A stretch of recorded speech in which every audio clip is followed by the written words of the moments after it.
မင်္ဂလာပါဒီနေ့တော့ကျွန်တော်တို့ပဝန်းကျင်ကအေယာမအဆောက်အုံနဲ့ဆက်ပစ္စည်းကြီးတွေနဲ့နေစဉ်တုံပစ္စည်းတွေအထိဘယ်လိုဖြစ်လာလဲဆိုတဲ့နောက်ခွေကစက်မှုလုပ်ငန်းစဉ်တစ်ခုအကြောင်းပြောပြသွားမှာပါဟုတ်ပါတယ် fabrication process အကြောင်းကိုအတူတူလေ့လာကြည့်ကြရအောင်တခါလေမျိုးလဲမှာတွေ့ရတဲ့တထားကြီးတွေအထက်မင်းအဆောက်အုံကြီးတွေကိုကြည့်ပြီးဒီလောက်ကြီးမားရဲ့တတုထဲတွေကိုဘယ်လိုများတိဆောက်ထားကြတာလဲလို့စဉ်းစားမိဘူးလားဒီအေယာအလုံးရဲ့အခြေခံမှာတူညီတဲ့လုပ်ငန်းစဉ်တစ်ခုရှိနေပါတယ်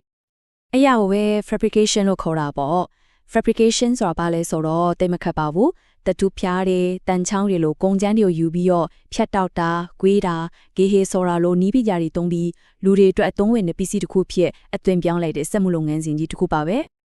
ကဲဒါဆိုရင်တမန်ကုန်ကျန်းတစ်ခုကနေအသုံးဝင်တဲ့ပစ္စည်းတစ်ခုဖြစ်ပြောင်းလဲသွားတဲ့ခီးလက်မှတ်ဘယ်လိုအဓိကအဆင့်တွေပါဝင်လဲဆိုတာကိုတစ်ချက်ကြည့်လိုက်ရအောင်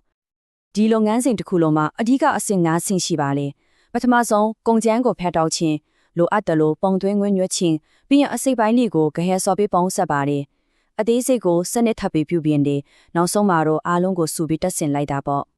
ပထမဆုံးဆင့်ကတော့ဖျက်တောက်ခြင်းမှာဒီဇိုင်းပုံစံအတိုင်းအတိအကျရဖို့တံပြားကြီးတွေတန်တုံးတွေကိုလိုအပ်တဲ့အရွယ်စားအတိုင်းဖျက်ရပါတယ်အလို့ရလိုအပ်ချက်ပေါ်မူတည်ပြီးတော့ပလက်စမာတို့လေဆာတို့လိုအင်မတန်တိကျတဲ့ဆက်တွေကနေတာမန်လိုအပ်ဆက်တွေအထိအမျိုးမျိုးသုံးပါတယ်ဟုတ်ပြီဒုတိယအဆင့်ကတော့ပုံသွင်းတာပါအစောကဖြတ်ထားတဲ့တတူပြားတွေကိုဒီတိုင်းသုံးလို့မရသေးဘူးလေအဲ့ဒါတွေကို press brake set တွေနဲ့ထောင်ချိုးကွေးတာ rolling machine တွေနဲ့အလုံးလိုက်တာမျိုးတွေလုပ်ပြီး 3D ပုံစံတွေဖြစ်အောင်ဖန်တီးတဲ့အဆင့်ပေါ့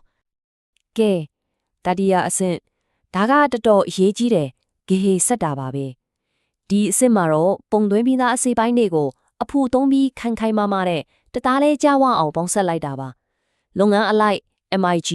PIG တို့လိုမတူညီတဲ့ဂဟေစော်နီးတွေကိုသုံးရပါတယ်။နောက်တစ်ဆင့်ကတော့စက်နဲ့အချောသက်ပြုတင်ခြင်း machining မှာ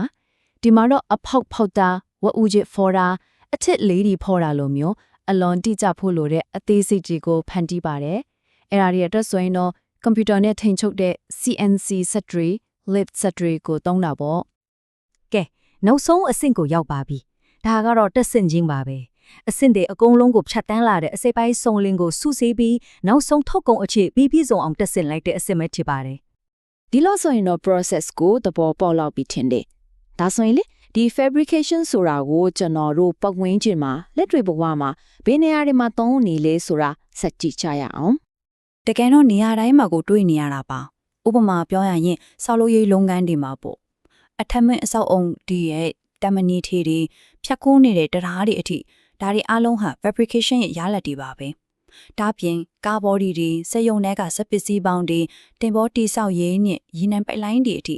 fabrication ဟာမရှိမဖြစ်ပါပဲ။ဟုတ်ပြီ။ဒါဆိုရင်အနည်းချုံအနေနဲ့ဒီ fabrication ကဘယ်လောက်တောင်အရေးပါတယ်ဆိုတာလေးပြောပြီးတော့ညီကုန်းချုပ်ကြတာပေါ့။ပြောမယ်ဆိုရင်ပေါ့နော်။တာမန်ကုန်ကျန်းပစ္စည်းတစ်ခုကနေလူတွေအသုံးပြုနိုင်တဲ့ထုတ်ကုန်တစ်ခုဖြစ်လာတဲ့အထိကျွန်တော်တို့မျက်စိရှိမှမြင်နေရတဲ့ခင်မီကဘာကြီးကိုတိဆောက်တဲ့အထိ